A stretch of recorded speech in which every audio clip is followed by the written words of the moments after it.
utilisé en Orient comme condiment et comme remède. Cumin. Nom d'une petite plante d'un demi-mètre de haut originaire des pays méditerranéens. Il produit des graines brunes fines et aromatiques qui, une fois moulues, servent de condiment. Des vertus médicinales lui étaient attribuées. Récolté chaque année. Blé. Céréales utilisées pour faire du pain après transformation. Orge. Plante graminée très semblable au blé. Il était généralement planté à la fin de l'automne et récolté à partir de Pâques. Utilisé comme aliment pour les animaux et les humains. Le seigle. Il fait partie de la famille du blé et est étroitement apparenté à l'orge.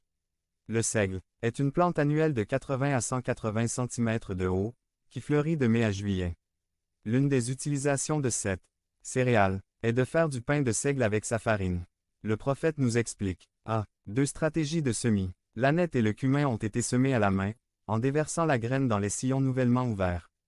Après les premières pluies, les Israélites utilisaient apparemment un instrument pour creuser des trous dans les sillons pendant que les bœufs tiraient la charrue à travers le champ. Un homme derrière gardait la goulotte creuse de l'outil rempli de graines et les graines tombaient dans les trous nouvellement ouverts.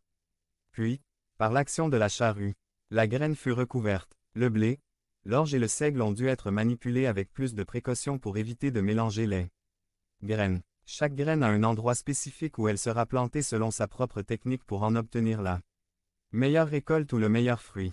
De même, le Seigneur place chacun de nous dans un lieu précis pour que nous portions du fruit et qu'il soit en abondance. La technique utilisée pour chacun est appropriée. Procédure de récolte et de nettoyage du PRODUITBATTAGE appropriée. Isaïe 28, 27. Devenez membre du canal et AIDEZNOUS à propager la parole de Dieu à travers le monde. Samedi mars 16 2024. Parlez à Dieu en 5 minutes. Description de la vidéo. 27 Parce que l'âneth ne se bat pas avec un râteau, ni une roue de charrette ne roule sur le cumin, mais l'âneth est battue avec un bâton, et le cumin avec un bâton. L'agriculteur est prudent lors du battage. L'âneth et le cumin, grains tendres et légumineux, ne se battent pas. Comme le blé. Des instruments lourds endommageraient la graine et l'écraseraient. Les graines de ces deux céréales étaient trop fragiles pour être utilisées avec les gros instruments de battage.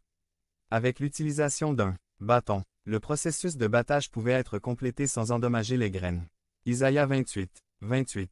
28 Le grain est écrasé, mais pas trop, et on ne le bat pas sans repos. Les roues de la charrette passent, mais les chevaux ne l'écrasent pas. Isaïe parle des techniques qui étaient utilisées pour la récolte. Le prophète nous dit que sur le cumin aucune roue de charrette ne passe qui étaient 2 roues de fer, avec des dents du même métal. Semblable à une scie, à le fer, âneth. La graine est noire et facile à battre, elle est utilisée en Orient comme condiment et comme remède. Cumin.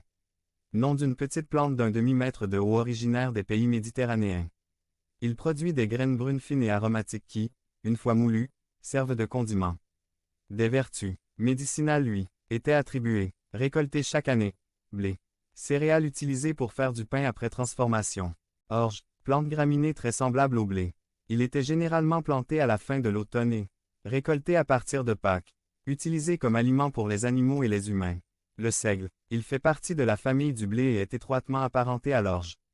Le seigle est une plante annuelle de 80 à 180 cm de haut, qui fleurit de mai à juillet. L'une des utilisations de cette céréale est de faire du pain de seigle avec sa farine. Le prophète nous explique. A. 2 stratégies de semis. L'âneth et le cumin ont été semés à la main, en déversant la graine dans les sillons nouvellement ouverts.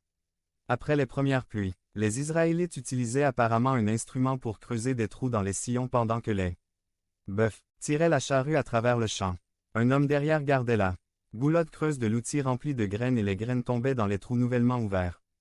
Puis, par l'action de la charrue, la graine fut recouverte. Le blé, l'orge et le seigle ont dû être manipulés avec plus de précaution pour éviter de mélanger les graines. Chaque graine a un endroit spécifique où elle sera plantée selon sa propre technique pour en obtenir la meilleure récolte ou le meilleur fruit. De même, le Seigneur place chacun de nous dans un lieu précis pour que nous portions du fruit et qu'il soit en abondance. La technique utilisée pour chacun est appropriée. Procédure de récolte et de nettoyage du PRODUITBATTAGE appropriée. Isaïe 28, 27. Devenez membre du canal et AIDEZNOUS à propager la parole de Dieu à travers le monde. Samedi mars 16 2024. Parlez à Dieu en 5 minutes. Description de la vidéo. 27 Parce que l'âneth ne se bat pas avec un râteau, ni une roue de charrette ne roule sur le cumin, mais l'ânette est battue avec un bâton, et le cumin avec un bâton. L'agriculteur est prudent lors du battage. L'ânette et le cumin, grains tendres et légumineux, ne se battent pas. Comme le blé. Des instruments lourds endommageraient la graine et l'écraseraient. Les graines de ces deux céréales étaient trop fragiles pour être utilisées avec les gros instruments de battage. Avec l'utilisation d'un bâton, le processus de battage pouvait être complété sans endommager les graines. Isaïe 28, 28. 28 Le grain est écrasé, mais pas trop, et on ne le bat pas sans repos. Les roues de la charrette passent, mais les chevaux ne l'écrasent pas. Isaïe parle des techniques qui étaient utilisées pour la récolte. Le prophète nous dit que sur le cumin aucune roue de charrette ne passe qui étaient deux roues de fer, avec des dents du même métal. Semblable à une scie, reliée par une tige en bois, arbre. L'aire de battage de l'Orient était composée de 3 ou 4 cylindres, armés en dessous de dents de fer ou de pierres de silex, assemblés comme dans une aire sous un traîneau. Les deux instruments coupaient la paille pour l'utiliser comme fourrage, et en même temps séparaient le grain. Les AFFLICTIONS sont les instruments de BATAGE de Dieu pour nous séparer, pour purifier nos vies et nous préparer à être utilisés. Dieu les rendra proportionnés à notre force. Ils ne seront pas plus lourds que nécessaire. Comme un fermier avisé, le Seigneur sait discipliner son peuple. Votre nettoyage à l'heure indiquée prendra fin.